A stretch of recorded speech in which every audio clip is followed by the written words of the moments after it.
Hello and welcome back to Children's Reading Cove. This is chapter 2 of My Side of the Mountain, in which I get started on this venture. I left New York in May.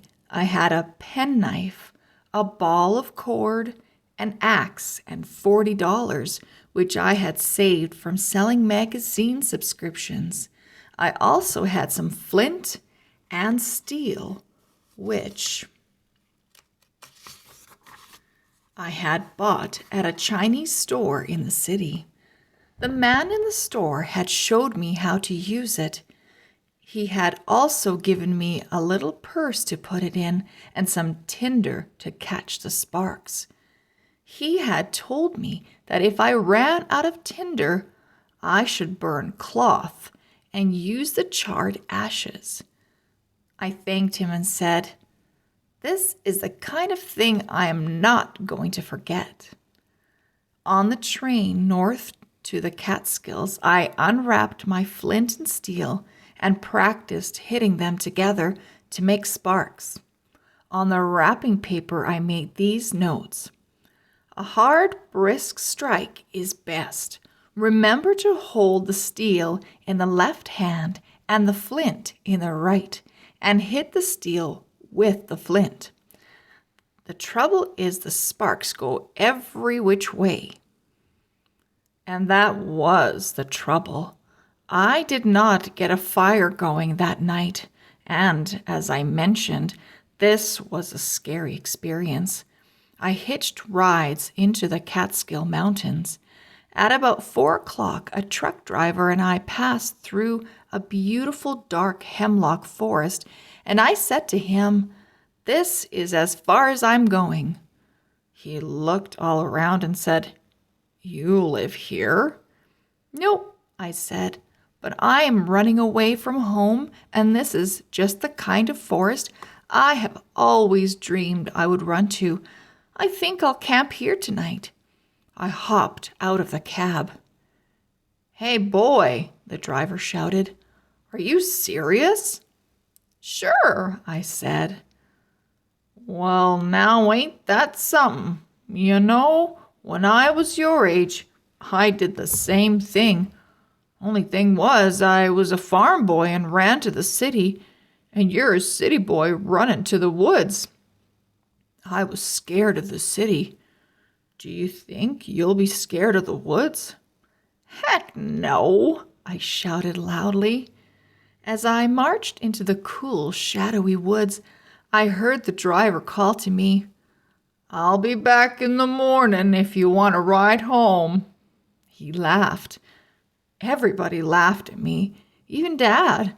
I told Dad that I was going to run away to great-grandfather Gribley's land. He had roared with laughter and told me about the time he had run away from home. He got on a boat headed for Singapore, but when the whistle blew for departure, he was down the gangplank and home in bed before anyone knew he was gone. Then he told me, "Sure, go try it. Every boy should try it." I must have walked a mile into the woods until I found a stream. It was a clear, athletic stream that rushed and ran and jumped and splashed. Ferns grew along its bank, and its rocks were upholstered with moss. I sat down, smelled the piney air, and took out my penknife. I cut off a green twig and began to whittle. I have always been good at whittling. I carved a ship once that my teacher exhibited for parents' night at school. First, I whittled an angle on one end of the twig. Then I cut a smaller twig and sharpened it to a point. I whittled an angle on that twig and bound the two angles face to face with a strip of green bark.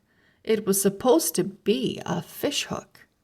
According to a book on how to survive on the land that I read in the New York Public Library, this was the way to make your own hooks. I then dug for worms. I had hardly chopped the moss away with my axe before I hit frost.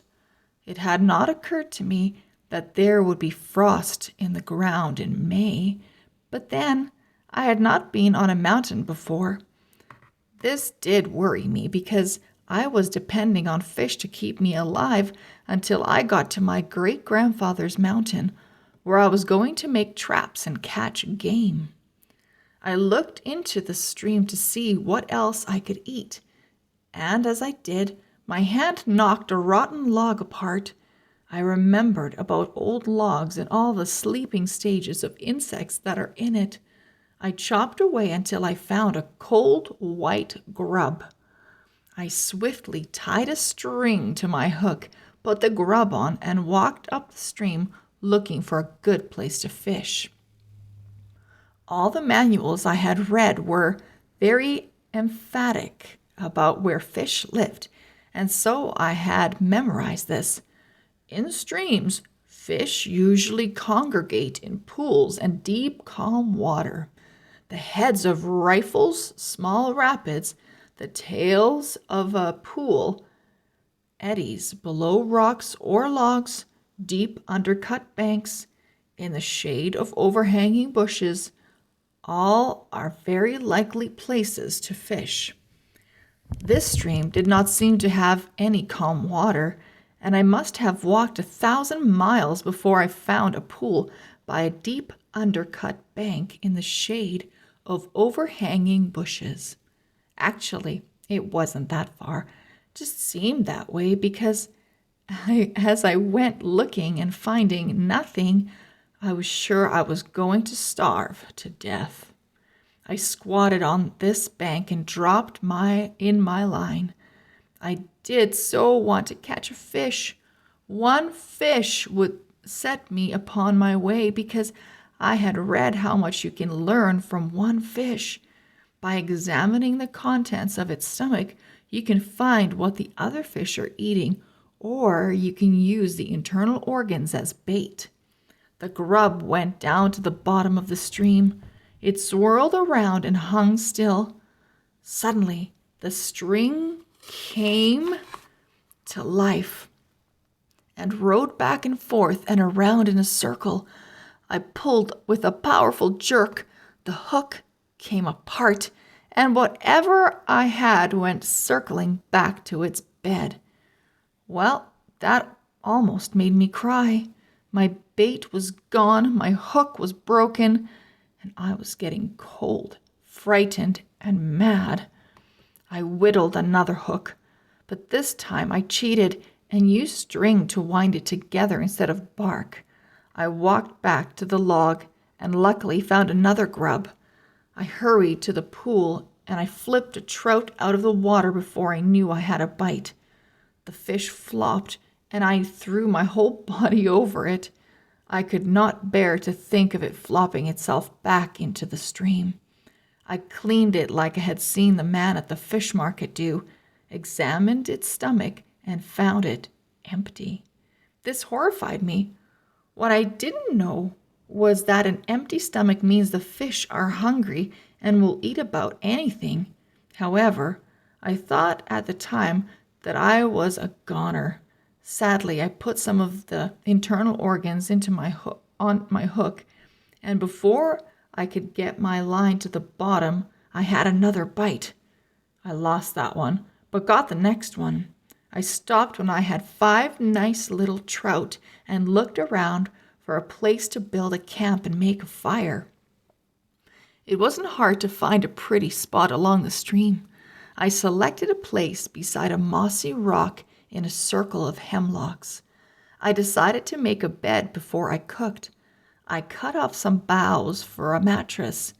Then I leaned some dead limbs against the boulder and covered them with hemlock limbs. This made a kind of tent. I crawled in, laid down, and felt alone and secret and very excited. But the rest of this story. I was on the northeast side of the mountain. It grew dark and cold early. Seeing the shadows slide down on me, I frantically ran around gathering wood. This is about the only thing I did right from that moment until dawn, because I remembered that the driest wood in a forest is the dead limbs that are still on the trees, and I gathered an enormous pile of them. That pile must still be there, for I never got a fire going. I got sparks, sparks, sparks. I even hit the tinder with the sparks. The tinder burned all right, but that was as far as I got. I blew on it. I breathed on it. I cupped it in my hands, but no sooner did I add twigs than the whole thing went black. Then it got too dark to see. I clicked steel and flint together, even though I couldn't see the tinder. Finally, I gave up and crawled into my hemlock tent, hungry, cold, and miserable. I can talk about that first night now, although it is still embarrassing to me, because I was so stupid and scared, and I hate to admit it. I had made my hemlock bed right in the stream valley where the wind drained down from the cold mountaintop. It might have been all right if I had made it on the other side of the boulder, but I didn't. I was right on the main highway of the cold winds as they tore down upon the valley below. I didn't have enough hemlock boughs under me, and before I had my head down, my stomach was cold and damp. I took some boughs off the roof and stuffed them under me, and then my shoulders were cold. I curled up in a ball and was almost asleep when a whippoorwill called. If you have ever been within 40 feet of a whippoorwill, you will understand why I couldn't even shut my eyes. They are deafening. Well, anyway, the whole night went like that. I don't think I slept 15 minutes, and I was so scared and tired that my throat was dry. I wanted a drink but didn't dare go near the stream for fear of making a misstep and falling in and getting wet. So I sat tight and shivered and shook, and now I am able to say I cried a little tiny bit. Fortunately, the sun had a wonderfully glorious habit of rising every morning. When the sky lightened, when the birds awoke, I knew I would never again see anything so splendid as the round red sun coming up over the earth. I was immediately cheered and set out directly for the highway. Somehow, I thought that if I was a little nearer the road, everything would be all right. I climbed a hill and stopped. There was a house warm and cozy, with smoke coming out of the chimney and lights in the windows, and only 100 feet from my torture camp. Without considering my pride, I ran down the hill and banged on the door. A nice old man answered. I told him everything in one long sentence and then said, "And so can I cook my fish here because I haven't eaten in years?" He chuckled, stroked his whiskery face, and took the fish. He had them cooking in a pan before I knew what his name was. When I asked him, he said Bill something, but I never heard his last name because I fell asleep in his rocking chair that was pulled up beside his big, hot, glorious wood stove in the kitchen. I ate the fish some hours later, also some bread, jelly, oatmeal, and cream. Then he said to me, "Sam Gribley, if you are going to run off and live in the woods, you better learn how to make a fire. Come with me." We spent the afternoon practicing. I penciled these notes on the back of a scrap of paper so I wouldn't forget. When the tinder glows, keep blowing and add fine dry needles one by one, and keep blowing steadily, lightly, and evenly. Add 1-inch dry twigs to the needles, and then give her a good big handful of small dry stuff. Keep blowing. That's the end of chapter 2. We'll see you back here very soon for chapter 3. Bye-bye.